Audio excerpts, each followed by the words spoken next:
Poco a poco, las estrategias de vigilancia epidemiológica se han ido direccionando a un tipo de vigilancia que más compete a la parte de la biología y del genoma del virus, que es la charla que nos trae hoy aquí, que es básicamente la vigilancia genómica del SARS-CoV-2.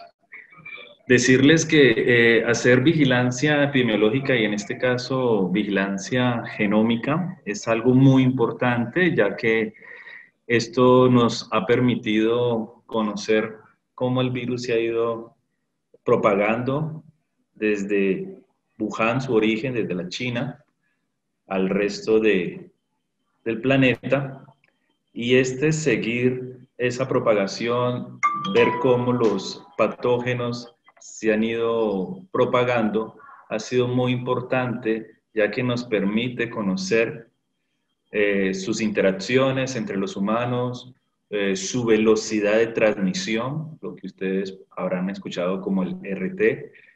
También nos permite conocer sus porcentajes de positividad, es decir, cuántas personas que se les hace la prueba de antígenos o PCR resultan positivas para el SARS-CoV-2, y también conocer los porcentajes de letalidad, es decir, cuántas de estas personas positivas para el SARS-CoV-2 están muriendo por esta enfermedad, llamada COVID-19. Entonces, la vigilancia genómica comienza a dar unos datos a la salud pública, a los tomadores de decisiones, para entonces, en conjunto, en equipo, tomar acciones o planificar estrategias para disminuir la transmisibilidad, la velocidad y por ende impactar en la positividad y la letalidad en las personas. ¿Para qué sirve entonces esto de la vigilancia genómica de las variantes que están emergiendo del SARS-CoV-2? Entonces, nos sirve para dar alertas tempranas de la dispersión del virus, de cómo se está moviendo el virus de una región a otra y su velocidad. Nos permite también hacer vigilancia de estas cadenas de transmisión, conocer dónde está el virus, qué conglomerados está formando, cómo se está distribuyendo en una ciudad, en un país, y cuáles son sus cambios a nivel genómico. También nos va a ayudar a hacer un desarrollo y, si es necesario, unos cambios en las pruebas que se le hagan al virus en orden de hacer su diagnóstico, su detección, ya sea molecular, serológica, e incluso ahora, como todos sabemos, también en el diseño de estas vacunas, de estos aliados que nos generan esta inmunidad artificial. Entonces, es muy importante conocer cómo está cambiando el genoma del virus para saber si necesitamos también nosotros cambiar o ajustar o reafirmar si nuestras pruebas de diagnósticas son las que nos sirven, si tienen una sensibilidad todavía alta, perdón, para detectar el virus. También la vigilancia genómica nos permite conocer cómo virus que vienen de otras regiones entran a nuevos territorios, es decir, cómo el virus SARS-CoV-2 llegó a nuestro país, cómo está entrando el departamento del Valle del Cauca a nuestra ciudad, a Cali, y si esta progresión del virus se relaciona con la progresión de la enfermedad o la gravedad de la enfermedad. Y por último, toda esta investigación y vigilancia y desarrollo de las técnicas a nivel genómico para detectar y conocer el genoma de los virus, en este caso SARS-CoV-2, pues van a ser un fortalecimiento tecnológico y científico. Necesitamos seguir formando a nuestra gente en estos aspectos de genómica, de biología molecular, de virología, de epidemiología, para poder entonces dar nuestro granito de arena a los tomadores de decisiones en salud pública para poder detener epidemias o pandemias, y un fortalecimiento tecnológico, ya que a medida que vamos preparando a nuestra gente, pues más máquinas, más tecnología, poder computacional va a ser necesario. Un buen ejemplo de la vigilancia genómica lo podemos ver en lo que pasó en el inicio de la pandemia en Wuhan, en China, hace más de un año, en diciembre del 2019, cuando comenzaron a llegar personas con problemas respiratorios a los hospitales de Wuhan, y los médicos y enfermeras que trataron a estas personas comenzaron a ver que los síntomas que ellos traían eran síntomas agudos y muy graves, tanto que comenzaron poco a poco a hospitalizarlos y también a llenar las unidades de cuidados intensivos. De ahí que los investigadores y los médicos de estos hospitales comienzan a lanzar hipótesis, y obviamente una de esas hipótesis, por la historia de la región y porque ya se había vivido algo parecido con un virus, se sospecha de que posiblemente sea un coronavirus. Entonces, los científicos tomaron las muestras que tomaban de los pacientes y primero pudieron aislar o ver la partícula viral, demostrando que en estos esputos o en estas personas que estaban con estos síntomas tenían presencia del coronavirus. Aquí también ustedes las microfotografías, y luego se hizo su extracción del material genético para conocer si se trataba de una un nuevo coronavirus, si tenía variantes, y también saber su origen, si era un origen que descendía del SARS-CoV-2 o el coronavirus primero que ya había generado una epidemia previa, o si venía o se originaba de otros coronavirus. Entonces, aquí fue muy importante porque se pone a prueba todo lo que es las tecnologías modernas de la genómica y se logró en un tiempo récord, más o menos en 6 semanas, ya identificar el agente patógeno, un coronavirus, y además tener todo el genoma de este agente infeccioso secuenciado. Los datos comenzaron a mostrar que el genoma de este coronavirus era alrededor de unos 30.000 pares de bases, que por su cercanía filogenética pertenecía al grupo de los betacoronavirus. Más o menos contaba con unos 10 a 14 marcos de lectura abierta que podían traducir alrededor de unas 24 o 27 proteínas. Aquí ustedes están viendo la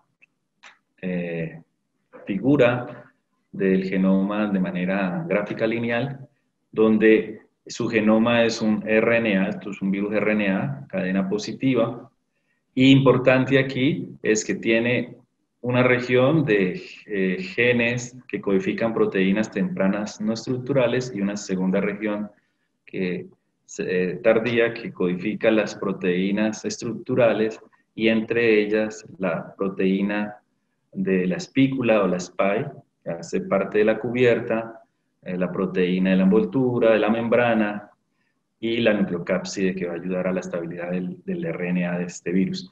Con relación a sus predecesores, otros coronavirus, se encontró estas similitudes en secuencia, 96% con los coronavirus de murciélago, 91% con los de pangolín, con el previo SARS-CoV-2 un 80%, con el coronavirus del síndrome respiratorio del medio Oriente el 55%, y con el coronavirus asociado con la gripa común un 50%.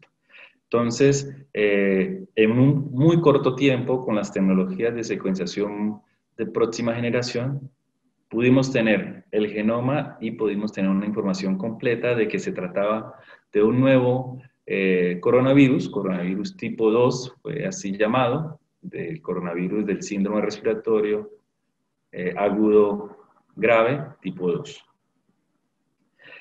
Con toda esta información, entonces, se lanza una hipótesis explicativa sobre el origen y la transmisión de este coronavirus para causar la enfermedad COVID-19. Entonces, la hipótesis más plausible, aunque en este momento está investigadores de la OMS en Wuhan tomando más evidencia para fortalecer o refutarla, es que el virus se originó posiblemente de un paso zoonótico donde participaron murciélagos, posiblemente los pangolín, en un mercado de mariscos en Wuhan, en China, donde los animales estaban confinados en este mercado para su venta, y que ahí ocurrió un evento zoonótico en el cual el coronavirus presenta mutaciones que le permiten contagiar, infectar a los seres humanos, y que la transmisión básicamente era una transmisión a través de la vía aérea. Básicamente es el contagio de neumocitos tipo 2 en los alvéolos pulmonares.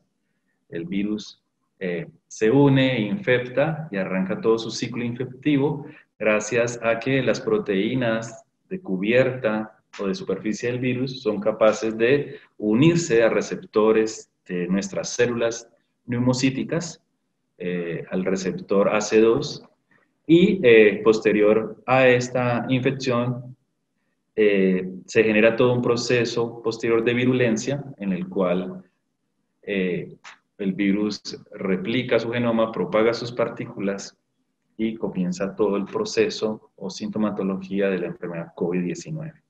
Entonces, aquí hay algo muy importante, y es que, como ven, hubo unas mutaciones en estas proteínas de la superficie, en estas proteínas, básicamente la proteína de la espícula o la spike, o la proteína S, que es la encargada directa de unirse al receptor de las células de los neumocitos, el AC2. Entonces vamos a hablar un poquito de la proteína Spike SARS-CoV-2. Entonces, esta proteína, ustedes ven aquí una microfotografía de la partícula viral, más o menos entre unos 90 a unos 120 nanómetros de la partícula viral. Ustedes pueden ver que hay unas proteínas transmembranales que emergen de la membrana del virus. Esta es la spike o la espícula, la que les estaba nombrando, que se une al receptor de las células del neumocito. Y entonces esta espícula o esta spike, aquí la estamos viendo en microfotografías, perdón, más o menos tiene una extensión de 23 nanómetros. Va a ser muy importante en todo lo que es la velocidad de transmisión, la positividad, la letalidad y todo lo que sabemos ahora de la defensa inmune natural como la artificial a través de las vacunas. Y cómo estas proteínas, si sufre mutaciones o presenta variantes, puede entonces, o posiblemente podría entonces, afectar todo un programa como el de vacunación que se está llevando adelante en varios países del mundo. Entonces, este es el diagrama de la proteína Spike. Aquí la podemos ver un poco mejor. Está compuesta de dos subunidades. Una subunidad 2 que está anclada a la membrana del virus, y la subunidad 1, que va a ser muy importante porque es la que entra en relación o en contacto con el receptor de nuestras células de nuestros alvéolos. Entonces, ya viéndola un poquito más desde el punto de vista molecular, su estequiometría, vemos aquí la subunidad 1, que podemos ver diferentes subdivisiones. Vamos a ver que tiene dos dominios N-terminal. En este caso, aquí el dímero, estamos viendo un dímero, estamos viendo los dos dominios N-terminal en azulito, y aquí arriba pueden ver ustedes el dominio muy importante, quiero que lo tengan en cuenta, el dominio RBD, que es el dominio en el cual se une la proteína spike viral al receptor del neumocito, el AC2. Entonces, esta parte de acá, de la proteína, es la que se va a unir a la célula del hospedador. Ya cuando vemos la estructura primaria de la composición de péptidos de esta proteína Spike o S, vemos que las dos subunidades están unidas a través de un puente de aminoácidos. Este puente, también ténganlo en cuenta, porque este puente va a contener aminoácidos en este caso serina, que van a ser atacados por una proteasa, el cual al atacarla va a ser el corte y la separación de las dos subunidades.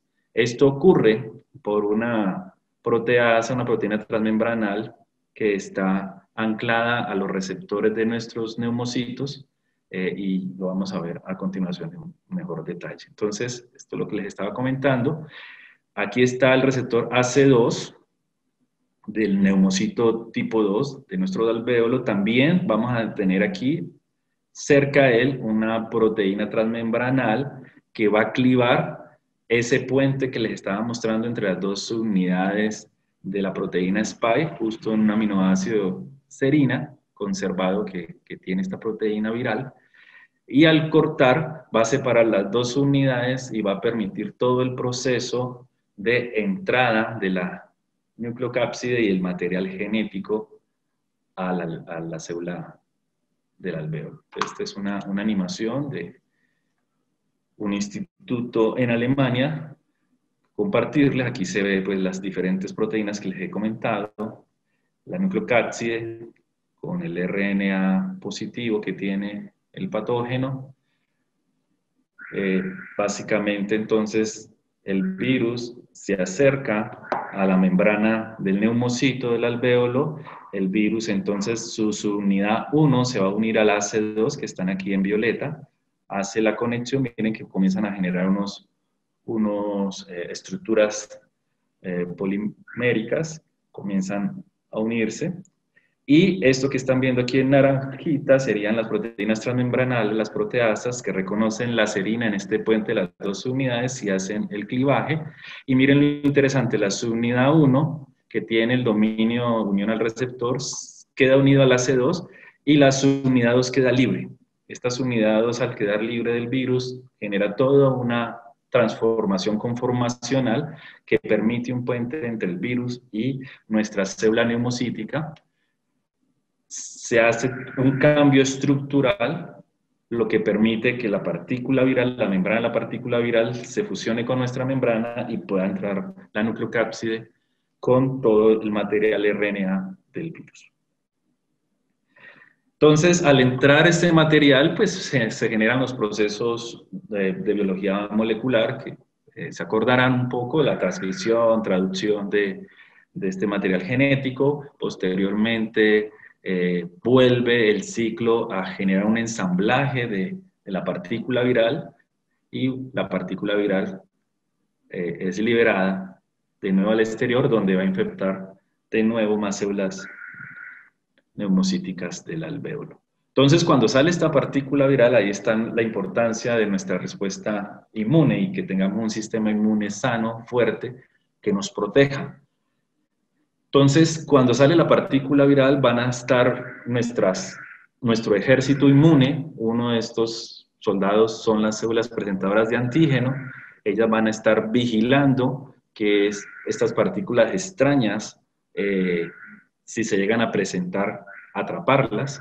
Entonces, el APC o esta célula presentadora de antígeno atrapa a la partícula del coronavirus, la va a destrozar para tener pequeños fragmentos que luego van a presentar a todos los otros soldados de nuestro sistema inmune, como son las células, los linfocitos, en este caso los linfocitos T, auxiliadores, que a su vez van a inducir la respuesta de linfocitos T citotóxicos para que a través de unas enzimas reconozcan las células que están infectadas con el virus y las destruyan, y a su vez también va a activar todo lo que es linfocitos B para que en su proceso de estímulo se generen más adelante los anticuerpos.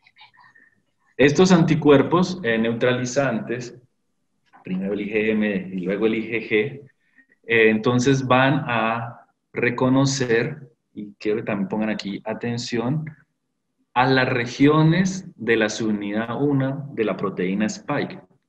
Entonces les había hablado que había un dominio RPD y otros dominios N-terminal. Entonces los anticuerpos van a ir a reconocer estos sitios para neutralizar al virus, y entonces el virus, por bloqueo, pues no pueda unirse a los receptores de los neumocitos. Esto es una diapositiva donde se muestran algunos anticuerpos neutralizantes que ya se han descrito o se han identificado que se unen a antígenos que tienen estos dominios. Miren aquí el dominio RPD, tiene estos dos anticuerpos que están reconociendo esta región, y también se ha visto que no solamente se reconocen antígenos en esta región RPD que se une al AC2, sino que también la proteína de la nucleocápside genera antígenos para la respuesta a anticuerpos. Entonces, miren, para que vayamos entendiendo la importancia de las variantes y por qué la vigilancia genómica es importante, valga la redundancia, porque miren que aquí ya estamos viendo cómo hay unos anticuerpos que se están uniendo a ciertas regiones antigénicas de las proteínas SPIKE, que obviamente, si ellas llegan a cambiar, la hipótesis es que esto podría afectar nuestra defensa inmune. Entonces, mutaciones que se han visto en la proteína SPIKE y las variantes del SARS-CoV-2. Entonces, lo que se ve en la biología, en los diferentes taxones, es que hay diferentes mutaciones representativas de cada grupo. Hay unas mutaciones que se han encontrado en humanos, en una mayor frecuencia que en otros animales, o en gorilas, perros, gatos. Entonces miren que no es que las mutaciones solamente se puedan relacionar con algo malo o errores, no, también ellas se van a ir generando por deriva génica, y esto nos va a ir ayudando también, dependiendo de los organismos en su distribución y evolución. Aquí estamos viendo entonces los diferentes coronavirus que infectan a estos mamíferos, cómo presentan mutaciones cada grupo taxonómico. Pero lo que quiero que observen acá es que cuando hacemos un zoom solamente a la proteína SPIKE y la vemos entre los diferentes organismos, el ser humano, el SARS-CoV-2, aquí en el murciélago, en el pangolín, y aquí abajo el SARS-CoV-1, también en murciélagos, lo interesante es que la proteína SPIKE va a presentar un número de mutaciones, al parecer lo que se ha visto, con una tasa más alta de mutación que el resto de su genoma. Esos son datos muy interesantes que nos podrían decir, bueno, si es una proteína de cubierta y está enfrentando al sistema inmune, ella está buscando la manera, en términos evolutivos, de escapar a esta presión inmune a través de cambios de aminoácidos que presenta esta estructura. Y miren aquí lo interesante, y es que la región de unión, del dominio de unión al AC2, al menos para el SARS-CoV-2 que se aísla en seres humanos, es una región donde la mutación o los cambios a nivel de aminoácidos, es decir, mutaciones no sinónimas, se presentan en una mayor tasa que en el resto del genoma del virus, cosa que no se veía con el SARS-CoV-2 y que sugiere que esto podría relacionarse en su éxito de transmisión entre los seres humanos y su escape al sistema inmune. Sobre las nuevas variantes del SARS-CoV-2, pues finalizando el año pasado, diciembre, comenzamos a ver noticias de Inglaterra que estaban subiendo los números de casos positivos en la isla inglesa, en el Reino Unido, y que cuando ellos hacían vigilancia genómica y comenzaban a ver variaciones en la proteína SPIKE, comenzaron a notar una mutación, la N501Y,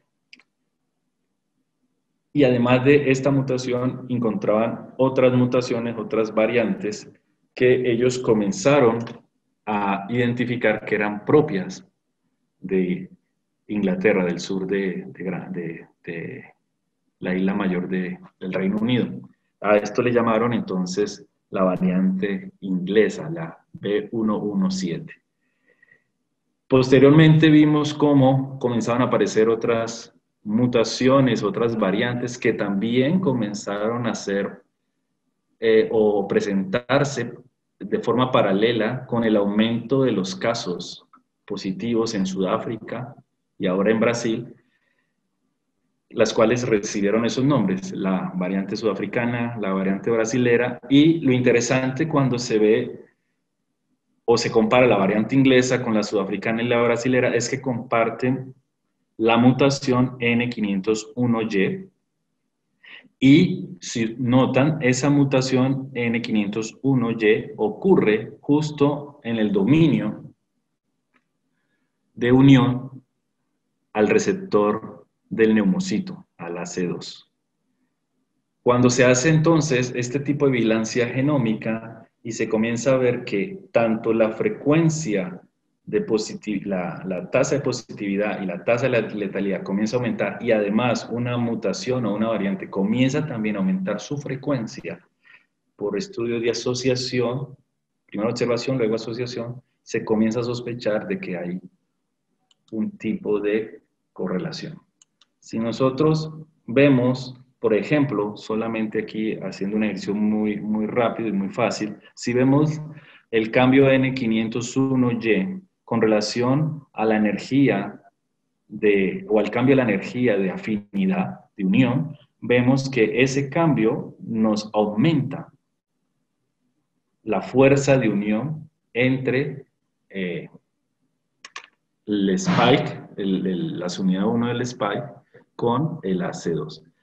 Esto lleva a hipotetizar que ese cambio, esa mutación, ese cambio de aminoácido está generando que el enlace entre nuestro receptor del neumocito con el virus sea mucho más fuerte, mucho más estable, y por ende la velocidad de transmisión, la velocidad de infección aumente, que es pues, lo que escuchamos del primer ministro Boris Yeltsin cuando nos habló de esta variante, y que las otras variantes, la brasilera y la sudafricana, están generando el mismo efecto, un aumento en la velocidad de transmisión, con el agravante que también se han encontrado otros 2 cambios de aminoácidos también en la región de unión. Aquí podemos verlo ya en el modelo tridimensional. Esta es el modelo de la SPY para los ingleses con su mutación N501Y. Esta es para la sudafricana, 484K, K417, y aquí la brasilera, 484K, 417T y N501Y. Cuando ya se hace un resumen de lo que se sabe de estas 3 variantes, podemos decir que de las 23 mutaciones que presenta esta variante, 8 ocurrieron en la proteína Spike, y de esas 8, una fue clave o ocurrió en el dominio a unión al AC2. Lo mismo podemos ver en las otras. 9 mutaciones en la Spike de las 21 en la sudafricana, 10 de las 17 en la brasilera. O sea, esa tendencia de ver cambios de aminoácidos en otros grupos filogenéticos, en otros mamíferos, también ocurre en nosotros. O sea que pensar que es algo poco normal, pues es errado. Hemos visto que las mutaciones en estos sitios, no solamente en los humanos, sino en otros grupos, pues era algo que estaba ocurriendo, que era normal y que eran estrategias de escape a sistema inmune posiblemente como alternativa evolutiva para ir progresando. Con relación a la transmisibilidad, pues ustedes escucharon al primer ministro de Inglaterra hablando de más del 50% de incremento, los otros todavía no se han establecido. Se está hablando de una letalidad, todavía no se ha resuelto, hay información del primer ministro, pero no científica todavía, realizada por pares, donde la británica estuviese aumentando la letalidad casi en un 30%, pero epidemiológicamente esto se entendería más como una consecuencia del aumento de la transmisibilidad. O sea, al ver más infección, más entrada de partículas virales a los neumocitos, a los alvéolos, dependiendo pues de las condiciones de salud, de la edad de la persona, de las comorbilidades, pues esto aumenta la probabilidad de mayor letalidad, de mayor muerte. Entonces no sería una relación extraña que de pronto aumentar la transmisibilidad por cambios de la spike también se viese reflejado en algo en la letalidad. Lo que nos preocupa, el escape al sistema inmune o a que se reduzca la eficacia o la efectividad de las vacunas que hoy se están aplicando, valga la redundancia, a nuestra población. Pues hay estudios que demuestran que hay unas vacunas que no causan tanto problema en la efectividad, hay otras que todavía los datos no son concluyentes, pero que sí está demostrando algo en parte que está afectando al menos la eficacia en términos de la vacuna. Ahí ustedes están viendo unos datos, pues no se han colocado los nombres de las vacunas, salvo una, la Novavax, donde sí se ve que se está afectando un poco, pero no totalmente el 100%. Y aquí hay que entender muy bien esto, porque a veces los medios de comunicación y nosotros que somos parte de la ciencia, no sabemos transmitir la información. Obviamente, una mutación en una región de unión a un receptor de células humanas que esté mutando y donde sabemos que se están uniendo anticuerpos neutralizantes, si llega a cambiar, pues lo lógico es pensar que sí se va a ver en alguna forma afectado. Pero no podemos decir que ese efecto sea el 100% o que ya no funciona. Se va a bajar un poco la eficiencia, ahí es cuando tenemos que entonces mirar cómo podemos nosotros volver a recuperar esa eficiencia o que esa eficiencia no se disminuya más. Entonces, el frente de la vacuna es un frente, pero no es el único. Nosotros podríamos también trabajar más en el aislamiento, en la protección, las medidas de bioseguridad. Es decir, sabemos que el virus está mutando, sabemos que puede estar afectando la eficiencia de las vacunas, bajarles un 10, un 15% de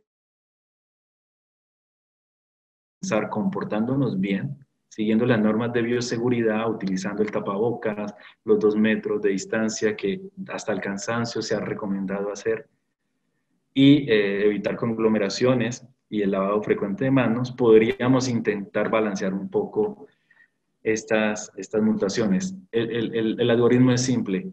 Entre menos hagamos caso a la norma de bioseguridad, entre más nos demoremos en las vacunaciones, es más tiempo y más oportunidad para que el virus mute y pueda hacer cambios, desafortunadamente, en esta región de la proteína Spike. Algo que es importante con relación a las vacunas es que la eficiencia o la efectividad, digámoslo así mejor, en términos de los estudios, del 95% de Pfizer o más del 90% de Moderna, se disminuye posiblemente, puede ser, pero no quiere decir que se vaya a perder la vacuna que ya se hizo. ¿Por qué? Porque estas vacunas nos generan estos anticuerpos neutralizantes de manera policlonal. Es decir, que ellos se pueden unir a diferentes partes, no solamente es en esa región donde estaba esa N501Y, ellos también pueden ir reconociendo otros sitios antigénicos. Y entonces, de pronto, si ese sitio muta, pues habría la posibilidad que otros sitios sí sean reconocidos. Entonces, no podemos ser negativos y pensar que, bueno, está mutando, ya se perdió la protección. No.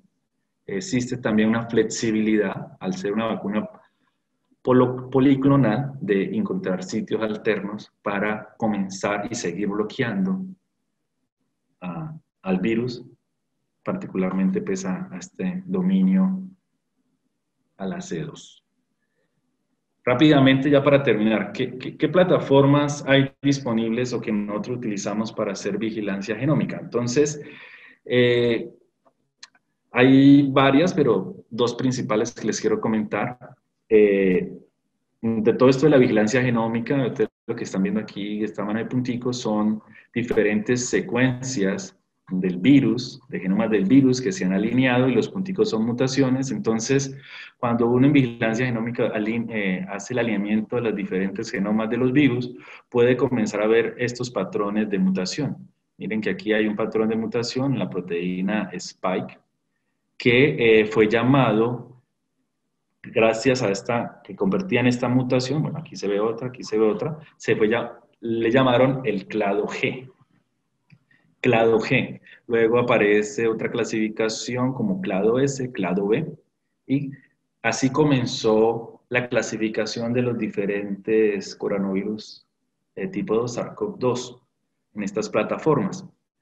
Básicamente una de las plataformas que comenzó con esta clasificación fue el GISAID, donde los diferentes investigadores o laboratorios del mundo están colocando las secuencias completas de los genomas para que queden disponibles a cualquier persona que quiera entrar a ver las secuencias y los resultados.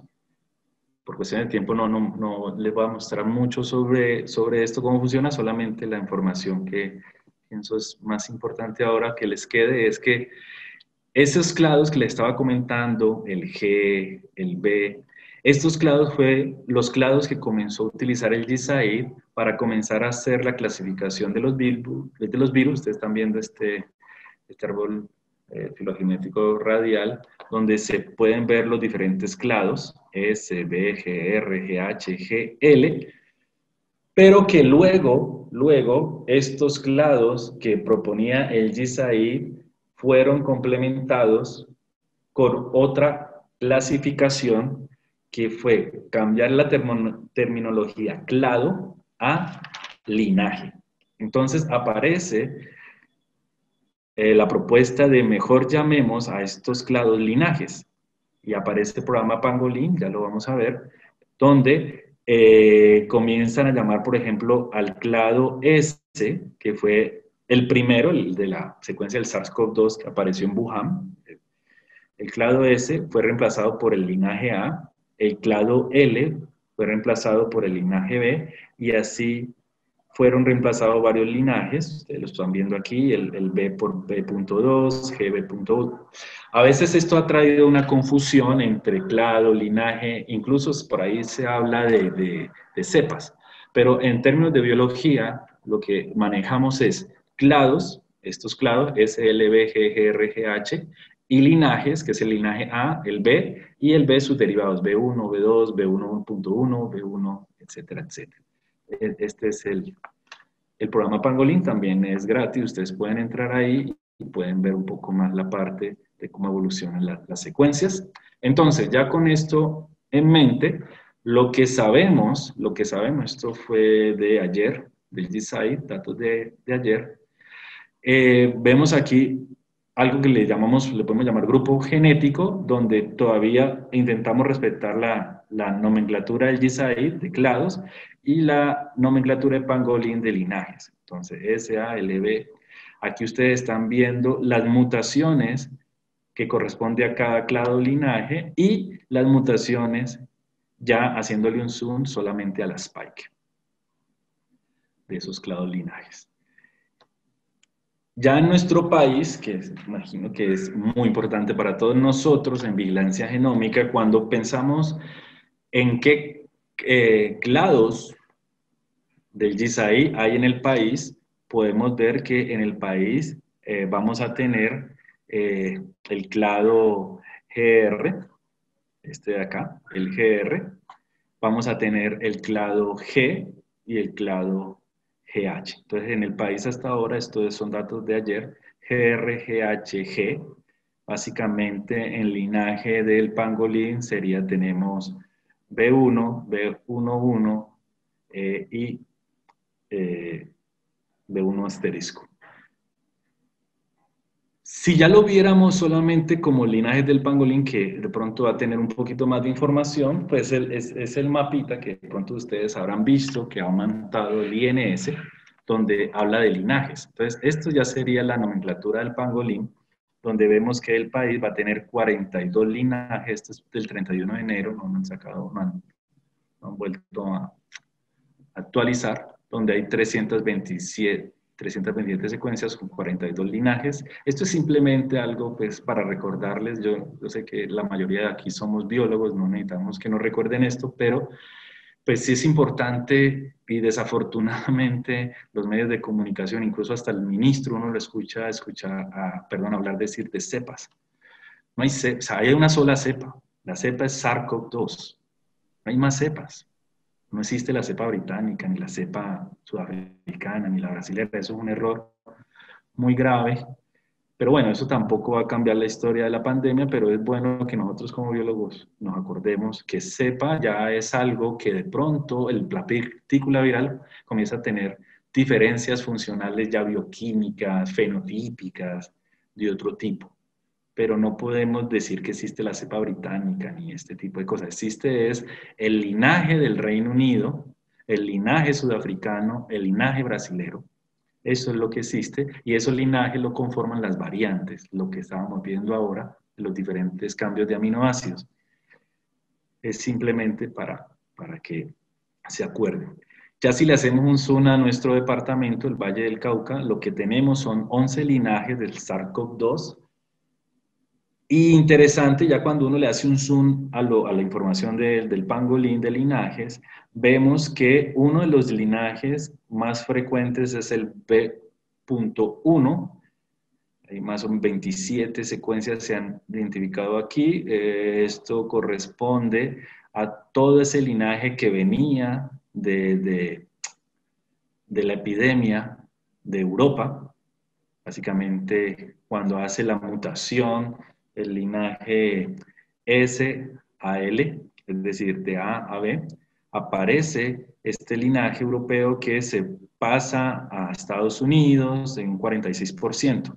Miren lo importante de esta información. Nosotros con esta información de vigilancia genómica ya sabemos que las cepas del Valle del Cauca más frecuentes es B.1 y que posiblemente fueron traídas de los Estados Unidos, pues obviamente vía aeropuertos. ¿Sí? Que la segunda es la B.1.5, que básicamente es la misma B1, ya se está haciendo el cambio, hace parte, o sea que esto deberíamos sumarlo acá. B.1.1 ya son secuencias que vienen del Reino Unido.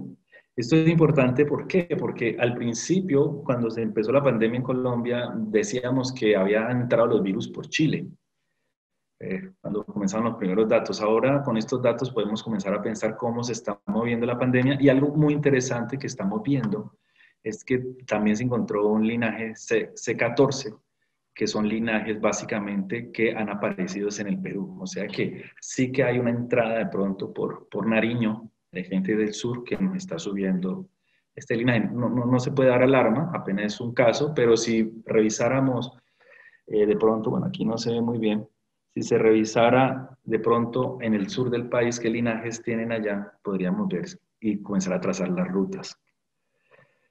Entonces, en resumen, la vigilancia genómica es muy importante y nosotros como biólogos tenemos mucho que aportarles, porque si alguien en ciencia sabe qué es filogenia, evolución, ecología, cómo se mueven las especies, cómo se puede mover una partícula viral, somos nosotros los biólogos.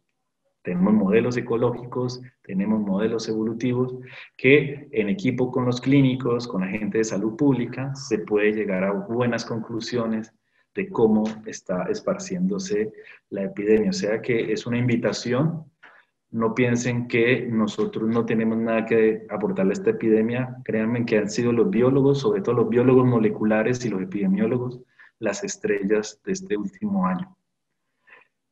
Bien, entonces, aquí están viendo ustedes la importancia, podemos hacer la historia de la transmisión de la enfermedad, podemos hacer las secuencias genómicas, podemos conocer con los datos clínicos los fenotipos de los virus. Esto ya sí es de nuestros amigos los clínicos. Ya la demografía, ahí necesitamos amigos geógrafos, sociólogos, y la geografía y ambiente, más geógrafos y ecólogos. Entonces, como ven, esto de la vigilancia genómica no corresponde a los médicos solamente, sino a todo un equipo científico conformado por biólogos que posiblemente son especialistas o virólogos o ecólogos, hay hasta ornitólogos. cuando son virus, por ejemplo, como la influenza, etcétera, etcétera. Nuestro país, este es el último boletín de prensa de Ministerio e Instituto Nacional de Salud, 7 de enero, dice que nuestro país ya tiene la capacidad de hacer estudios genómicos, hay más o menos unos 11 laboratorios y en este momento hay una convocatoria abierta donde nosotros como universidad vamos a participar para ayudar a la vigilancia genómica, tanto a nivel de laboratorio como a nivel de bioinformática. Y simplemente terminar acordándoles que la pandemia no ha terminado, que apenas estamos saliendo de ella y que por eso hay que continuar con todas las medidas de bioseguridad. Usar la mascarilla, el lavado de manos, evitar aglomeraciones, no contacto físico y respetar el distanciamiento social de los 2 metros. Muchas gracias. Antes de que de pronto las personas abran su micrófono, tenemos una pregunta de Julie. Dice que si usted tiene conocimiento sobre si la determinación de que una cepa, me imagino que ya corregimos y lo cambiamos a linaje, se transmita más rápido que otras, como por ejemplo en el Reino Unido, si esto se basa, lo entenderá usted, profe, yo no, dice si se basa solamente en la frecuencia de esta en la población. Sí, con relación a la pregunta, la respuesta es la frecuencia de presencia o de detección de una variante es uno de los indicadores, no es el único. Esto juegan varios indicadores que en una mesa, en un grupo, un equipo se analizan para que, como si fuese un análisis multifactorial, bueno, en verdad es una ley multifactorial, uno comienza a darle ciertos pesos a ciertas informaciones. Entonces, además de saber la frecuencia de la presencia de la variante en una región o en una población determinada, a eso se le suma al modelo la frecuencia o la tasa de positividad, es decir, cómo va el número de positivos por número de muestras tomado, también la tasa de letalidad, el número de personas muertas de los positivos, y se hace unos cálculos que se llama el cálculo de velocidad de transmisión o los RTs, que básicamente dependiendo del modelo que se utilice, si es el CIRE o el CIR, como está utilizando ahorita el INS, básicamente el CIRS, ¿qué significa? Susceptibles, infectados, recuperados. Y el CIRA que utilizamos aquí en Cali es susceptibles, recuperados, infectados. Ya se me olvidó el otro. Aislados, debe ser. Entonces, dependiendo del modelo, también se calcula la velocidad. O sea que no solamente la frecuencia. Es un poco más complejo y ahí la ayuda también de todo el equipo. No sé si queda claro. Hola, buenos días. Hola, Jessy, ¿cómo vas? Hola, Andrés, ¿qué tal? Un gusto, Bien. muy chévere tu presentación, muy clara. Yo tenía una pregunta que ha sido pues también como mi inquietud durante estas épocas desde que se comenzó a vacunar la población mundial a finales del año pasado. En este momento tenemos vacunas aprobadas de emergencia, ¿no? Esas vacunas aprobadas de emergencia quieren decir que han llegado a pues sí, una fase 3, más o menos el promedio es que estas vacunas tienen más o menos la fase 3 en alrededor de 40.000, 50.000 personas en esa fase 3 en las cuales se ensayó y se evaluaron los efectos adversos, por un lado. Por otro lado, tenemos químicamente y desde el punto de vista de biología molecular, vacunas basadas en distintas estrategias, ¿no? Basadas en un vector, basadas en RNA mensajero. Entonces, mi inquietud siempre ha sido como, en este momento ya la población mundial hay como 5 vacunas que ya están aprobadas y de aquí en adelante van a haber otra producción de vacunas que en algún momento se va a empezar a aplicar a la población. ¿Cuál crees vos que es el reto? Porque para mí yo lo identifico como un reto enorme cuando inclusive no sabemos cuál va a ser la duración de la inmunidad de cada una de estas vacunas. No tenemos la certeza que la de Pfizer va a durar, qué sé yo, 6 meses, la de Moderna 1 año. O sea, eso todavía no lo sabemos porque de una forma u otra todavía seguimos en una fase 3, de una forma u otra, y seguimos colectando metadatos de estas vacunas. ¿Crees vos que esa heterogeneidad de vacunas va a dar en algún momento un problema? Porque ¿cómo vamos a hacer el seguimiento de las respuestas? Y en últimas, pues en aras de llegar a ese objetivo que algún día será la inmunidad de rebaño, que pues está un poco lejos, ¿cómo se logrará conseguir eso ante una heterogeneidad y un desconocimiento que de una forma u otra no tenemos todavía acerca del efecto final a nivel inmunológico en las personas? ¿Cuál es tu opinión? Sí, así no, es una pregunta muy importante que, pues, como tú dices, todos nos estamos haciendo. En este momento pensaría que los ojos están puestos en Israel.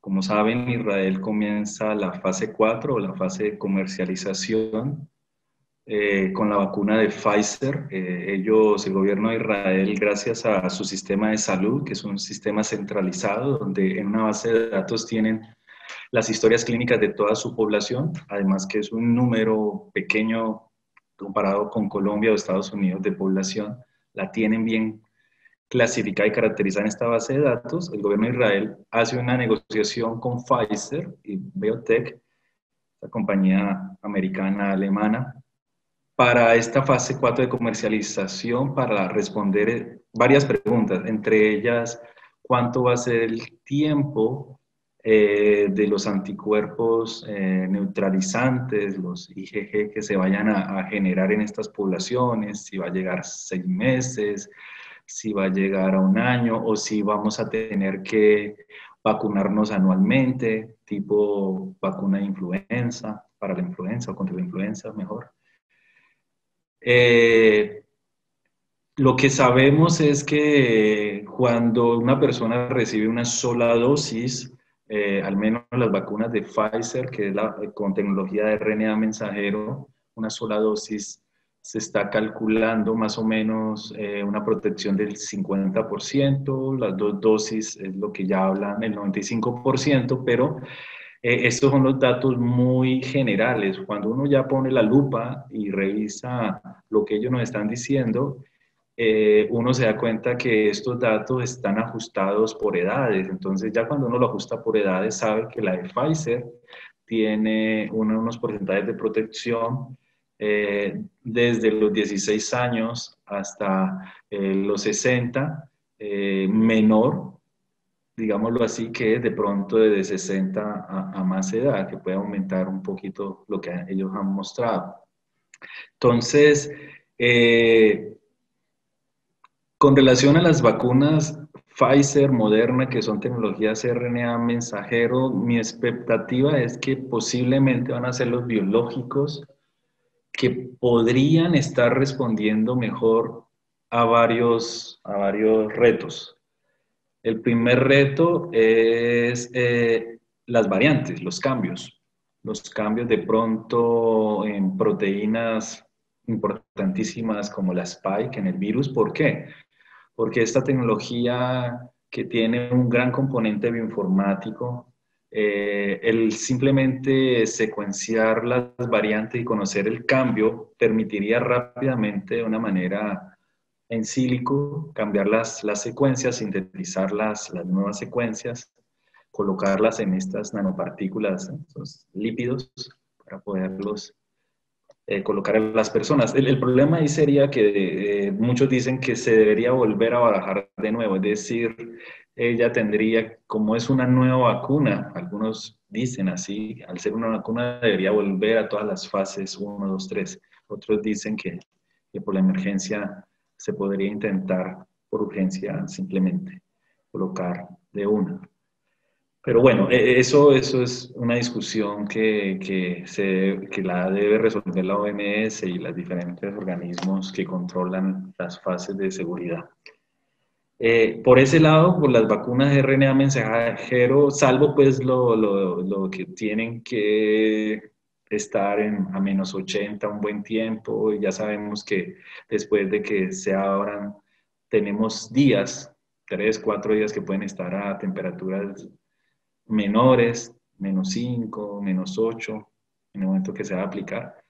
Pero bueno, en todo lo que es su transporte desde Bélgica hasta Bogotá o hasta Cali, o a la parte que llegue, pues sí se necesita todos estos neveras y todo este enfriamiento -80. Pues tengo que decir que no trabajo ni con Pfizer ni con Moderna, ¿no? No vayan a pensar que por eso las estoy apoyando, sino que por tecnología, por la facilidad que ellas tienen de su cambio. Con relación a las otras vacunas, pues ya sería un poco más complejo, las de vectores de adenovirus, la de AstraZeneca. Es muy complicado si se presentan variantes, porque es casi volver a empezar el proceso. Pues no es imposible, pero se va a demorar mucho más que Pfizer y Moderna. Lo mismo, los problemas de efectividad, los porcentajes de protección. Sabemos que ya AstraZeneca tiene menos protección, aunque es muy importante, ¿no? Una protección de más del 76% es importante. Pero sabemos que dependiendo de la edad también puede bajar. Entonces, ayer o hoy escuchaba que el gobierno español está pensando no colocar AstraZeneca a personas mayores de 65 años, porque no sea en los estudios de fase 1 a fase 3 no se tienen esos datos. Entonces, mira que ahí ya comenzamos a jugar de cómo se hizo el diseño de las fases, qué información hay disponible entre las edades, y ya estamos viendo lo que les comento de España, que de pronto no vayan a dejar vacunar a estas personas mayores de 65. Y van a comenzar a generar más diversidad de vacunas. Ya vimos la Sputnik V, como al principio no teníamos muchos datos, pero ahorita el Lancet nos dice que es 92% la cobertura, y bueno, ahorita la gente está diciendo que por qué no nos metimos desde el principio. Bueno, era una cosa compleja también definirlo, pero yo creo que todavía hay tiempo de adquirir ese biológico, simplemente gestión y meterle ganas. Si lo logró Bolivia, lo logró Chile, pues con la vacuna china de atenuados también. A mí lo que me preocupa es de pronto que la gente se le establezca en el imaginario que hay una vacuna mejor que la otra. Pues bueno, podemos decir que los porcentajes sí son diferentes, pero como les decía ahorita, un porcentaje más del 50%, 60% de protección es alto, pues si nosotros comparamos la historia de las vacunas, con la historia de las vacunas estas de SARS-CoV-2 tienen una protección bastante alta, o sea, hablar del 70%, 60% es alto, o sea, parece bajo, pero eso es lo que hay, o sea, la humanidad, nosotros, la gente que hace vacunas, para ellos es casi todo un logro llegar a estos porcentajes tan altos y tan poco tiempo, tan corto tiempo. Entonces, es como darle la seguridad a las personas que los biológicos que van a estar disponibles, es mejor utilizarlo, es mejor vacunarse que estar esperando todos que nos vacunen con Pfizer. Y también hay estrategias, ¿no? En este momento la Universidad de Oxford montó hace poco un estudio muy interesante donde en un grupo de personas las van a vacunar con una primera dosis con AstraZeneca y una segunda dosis con Pfizer para intentar contestar esa pregunta de la sinergia entre dosis con diferentes vacunas. Y la estrategia es clara y es colocar primero la de menor protección y después la segunda con mayor protección. Esto ocurre porque la vida real, y lo estamos viendo en la televisión, en otros países, se vacuna primero con un biológico y pues, no se garantiza que la segunda dosis vaya a ser de nuevo biológico. Entonces, se está viendo qué pasaría allá si eso pasa. Incluso ese estudio es muy interesante porque los datos preliminares han mostrado que la demora también ha sido benéfica, algo que no sabíamos. Cuando se hace fase 3 de Pfizer y Moderna y las otras, sobre todo Pfizer y Moderna, nos decían, se aplica la primera dosis y a las 4 semanas la segunda dosis en una, a la otra a las 3 semanas, Pfizer y Moderna.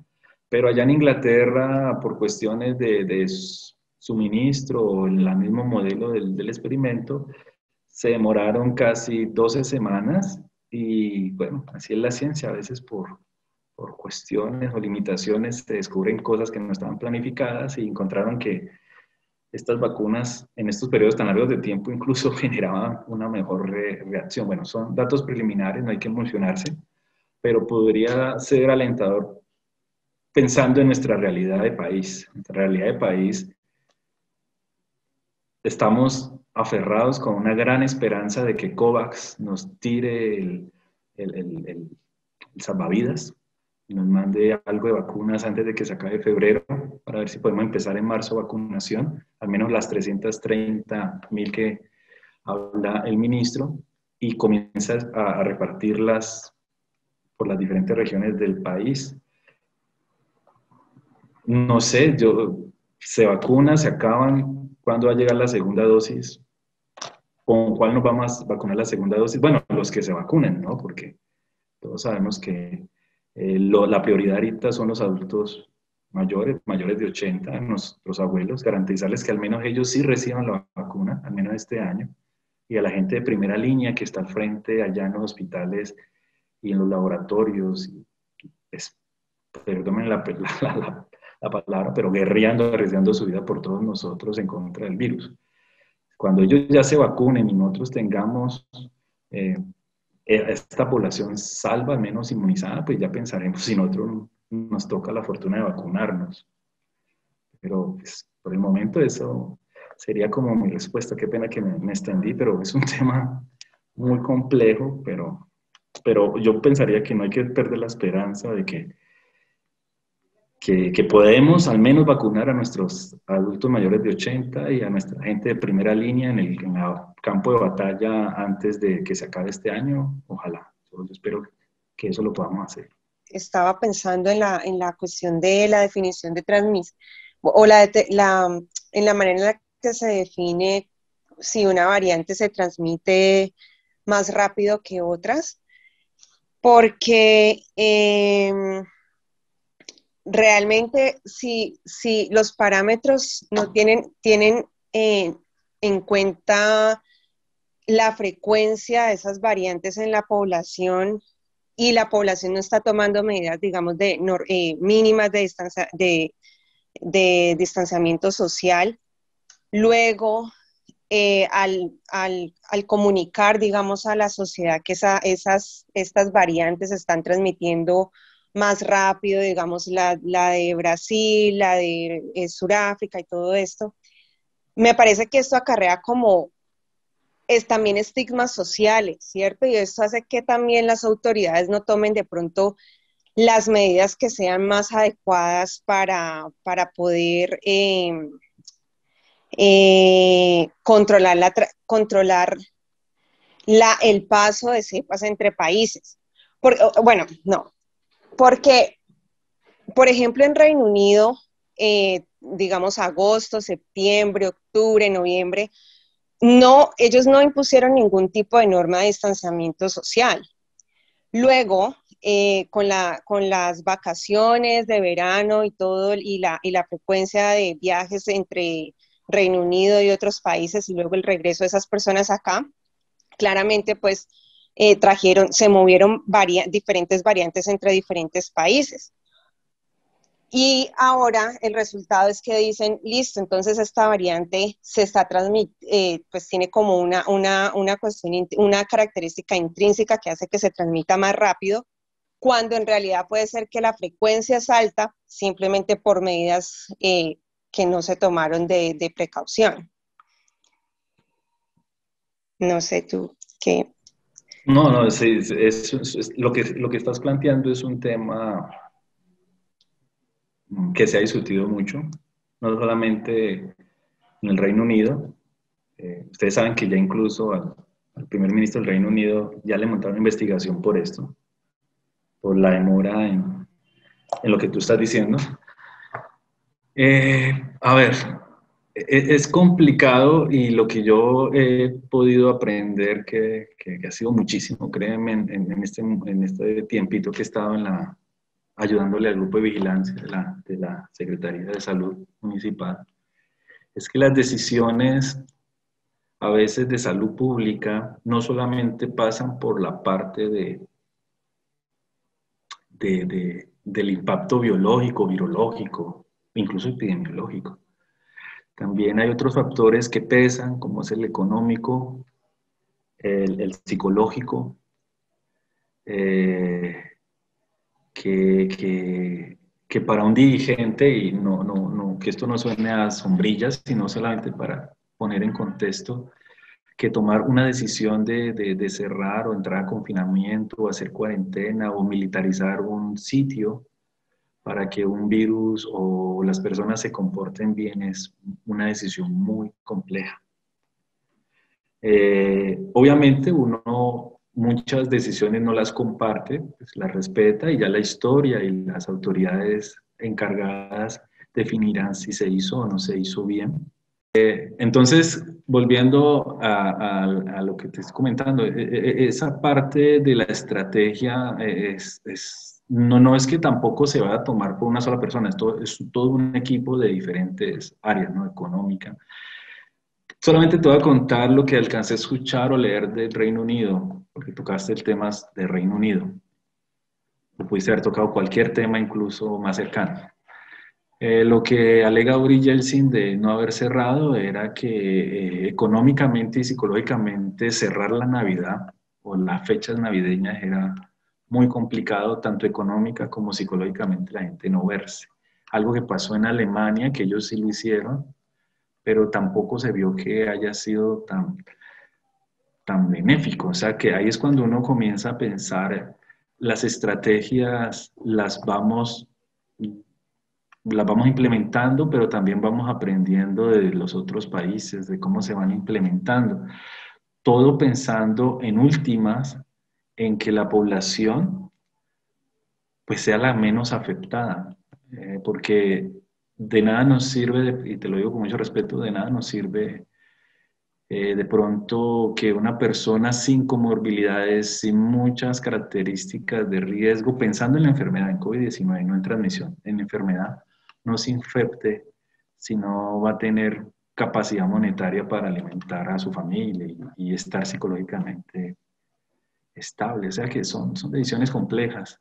Si tú me preguntas a mí, mi opinión, diría que pudimos haber hecho más de pronto en las poblaciones con comorbilidades y adultos mayores, pero tú sabes que en nuestro país, cuando se intentó hacer ese tipo de cosas, una tutela de un juez tumba eh, la capacidad de pronto de un gobernante de decirle a estas personas que no salgan, ¿no? Y además ellos, pues es complicado porque ellos tendrían también derecho, entonces, y ahorita lo estamos viendo con el regreso a la escuela, ¿no?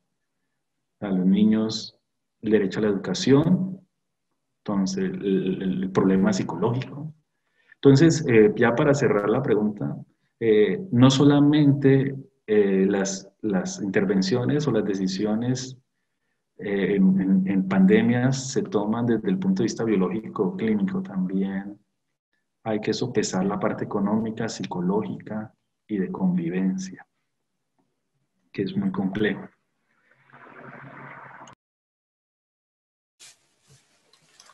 Profesor, tenemos una pregunta de Ana Ocampo. Ya dice que en el plan de vacunación del país, de aquí de Colombia, no están incluidos los menores de 16 años. ¿Qué va a pasar con ellos? ¿Se adquieren inmunidad de rebaño o no se consideran como un riesgo? A ver, lo que sabemos de los datos epidemiológicos es que la población que menos se enferma con COVID-19 es esta población de adolescentes y adultos menores, digámoslo así, jóvenes, adultos jóvenes. Sin embargo, también sabemos que esta población es la que al no enfermarse o a sentir síntomas leves, es la población que está transmitiendo más el virus, ya que al no sentir síntomas o sentir síntomas leves, pues hay un relajamiento en ellos y pues no es raro lo que estoy diciendo, todos lo hemos visto en las calles, que son los jóvenes, los muchachos los que están saliendo a los parques y todo lo que es la bioseguridad en ellos es complicado, que usen bien los tapabocas y esto. Entonces, obviamente uno viendo que ellos son las personas que están transmitiendo el virus, o escuchándome decir esto a mí, que ellos son como los vectores principales de los virus, pues la lógica diría, no, pues hay que vacunarlos para detener la cadena de transmisión. Lo que pasa, y bueno, y es algo que están pensando en Indonesia, que es la estrategia que tienen allá. Lo que pasa es que, primero, la realidad es un poco diferente a lo que uno quisiera. Y además, a veces la urgencia supera lo importante. Me explico. Ahora la urgencia es salvar vidas. Y salvar vidas es mirar qué poblaciones están muriendo, de qué edad y con qué características. Y lo que ustedes saben es que es la población mayor de 55 la que tiene mayor riesgo de morir, las de 80 es altísimo el riesgo y sobre todo si tienen comorbilidades. Entonces, poner la vacuna se priorizó en ellos porque el plan de vacunación de Colombia y de casi gran parte del mundo inicia intentando salvar la mayor cantidad de vidas. Cuando esto o estas poblaciones ya sean inmunizadas, el porcentaje inmunizado más lo que sigue inmunización, que es la población en etapa 5, que serían las personas entre 18 a 55 años sin comorbilidades del país, pues se alcanzaría un número casi del 70% intentando llegar a esa inmunidad de rebaño o colectiva, donde ahí ya podríamos, y lo digo con mucho respeto, ya podríamos darnos el lujo de pensar en una inmunidad colectiva. Ahorita no, esto de la inmunidad, como decía Jessie, ahora estamos muy lejos. Ahora lo que estamos intentando salvar es a nuestros abuelos, a nuestros amigos con comorbilidades, intentar que ellos les llegue la vacuna, garantizarles que le pongan las vacunas. Las personas que no tienen comorbilidades o menores de 55 años no son prioridad, ¿no? En este momento, como está la situación, menos, que no sabemos ni cuándo nos van a llegar las vacunas. Entonces, la parte de los muchachos de 16 o menores de 16, por cuestiones epidemiológicas, no es muy conveniente en términos de letalidad. Obviamente ellos siguen siendo transmisores. Lo que sabemos es que a medida que va bajando la edad, o sea, ya un niño menor de 4 años, 5 años, pues lo que sabemos es que sus neumocitos 2 y sus otras células en los intestinos, el receptor AC2 no se expresa con mucha ¿qué? Concentración o no se ancla a la membrana con alto porcentaje.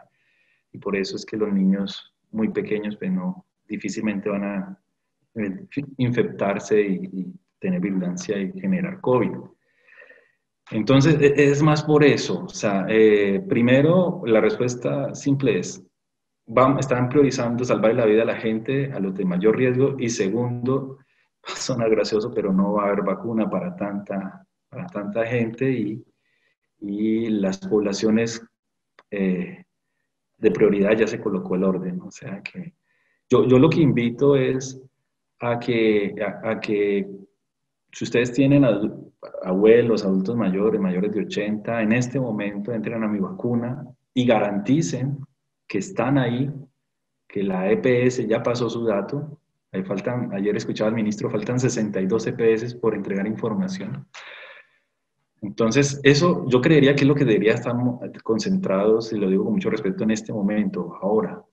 Metiéndonos en mi vacuna, mirar si nuestro papá, nuestro abuelo, nuestro ser querido ya está ahí y pelear por su cupo. Suena duro, pero es así. Ya llegará nuestro momento, de pronto, si vemos que aquí al 2022, como dice Economic, que va a ser el tiempo cuando Colombia alcance, finales del 2022, alcance la inmunidad de rebaño, queda dinero y es necesario vacunar a los menores de 16, se mirará, pero por ahora no es prioridad, es por eso. Cuando se concluye que algunos linajes pues tienen un mayor factor de transmisión de la enfermedad, me imagino que es con base en estudios, ¿cierto? El problema o la pregunta iba dirigida es, ¿qué pasa si paralelamente a la aparición de ese nuevo linaje, las medidas de cuidado o de protección que se han establecido simplemente se relajaron? Sí. Y entonces esa transmisión se aumentó no tanto por el nuevo linaje, sino porque estas medidas ya estaban ausentes. Sí, no, ya le entendí la pregunta, sí, señor. No, sí, completamente usted tiene la razón. O sea, por eso cuando les comentaba que esto es casi un multifactorial, ese indicador también entra, ¿no? La parte de relajamiento. Y no solamente de pronto del Estado, del dirigente, sino también de la sociedad como tal. De pronto puede haber errores, se han cometido errores que hay que aceptar. Un posible error fue que cuando empezó diciembre no fue clara la información acerca de la necesidad de que si usted iba a visitar a un ser querido el 24 de diciembre o el 31, 2 semanas antes se hiciera una autocuarentena, por ejemplo. Eso no caló mucho.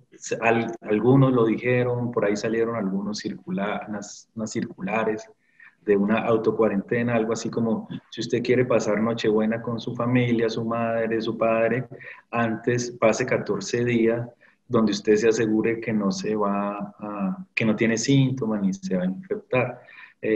Esto fue una de las medidas que se tomaron aquí en la ciudad, pero personalmente por hecho digo me aculpo porque hoy en día pienso que ese mensaje no llegó, no tuvimos la capacidad de los medios de comunicación, de pronto de que llegara, aunque se planteó. Y además porque, gústenos o no, había unas directrices del timonel del barco que de pronto eran complejas en ese momento de compartir. O sea que ahí fue complejo también que ciertas cosas pues, de la vigilancia, ¿cierto?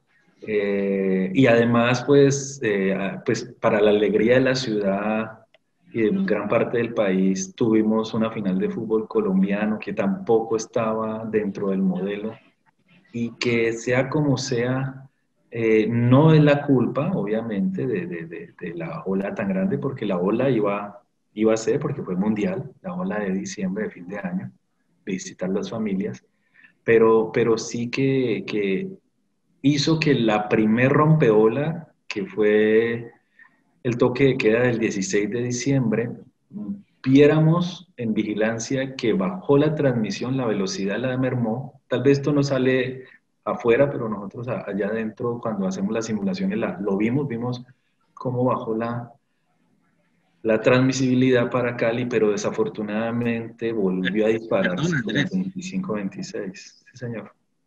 No, digamos que eso es claro. A mí lo que me queda la duda es cómo se decide que un linaje tiene mayor factor de transmitir la enfermedad. Y mi duda es que estas otras cosas pudieron afectar ese resultado. Es decir, que coincidió la aparición del nuevo linaje con la relajación de medidas, que es claro por qué se dieron, y etcétera, etcétera. Y entonces se concluye que la mayor transmisión fue por un nuevo linaje cuando pudo haber sido por la relajación. Pues dos cositas. La primera, no se puede concluir nada todavía de las variantes. Lo que hizo el primer ministro, decir que estaba asociada la variante inglesa con una mayor letalidad, se lo ha criticado mucho a nivel científico. Él no pudo haber concluido eso, sino decir que la hipótesis es que posiblemente puede haber una relación. No se puede concluir con variantes. Y lo segundo es que obviamente los virus, dependiendo del hospedero, van a tener mayor probabilidad o no de mutar. Entonces, una de las hipótesis es que tenemos que vigilar más las personas inmunosuprimidas. A ver si en estas personas de pronto la falta de protección nos está pegando. Muchas gracias.